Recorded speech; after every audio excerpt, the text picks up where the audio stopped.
28 March 2025 को दिन hill Trinamool Pedong ब्लकको सभापति फु नाङ्गेल भुटियाको अगुवाईमा एउटा टोलीले हिल तृणमूल कङ्ग्रेसको चेयरम्यान श्री एलबी राई सरलाई मिरिकमा गएर भेट गरेका छन्। पार्टीको भावी कार्यक्रम तयार पार्नको निम्ति भेट गरेको उनीहरू बताउँदछन्।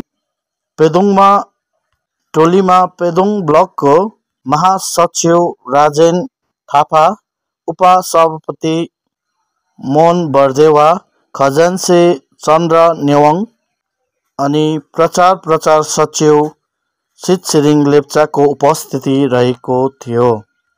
हिल तृणमूल कङ्ग्रेस पेदोङ ब्लकका प्रतिनिधिहरू बताउँछन् अब काम पेदोङको जनताको निम्ति गर्ने हो भनेर उनीहरू जानकारी दिँदछन्।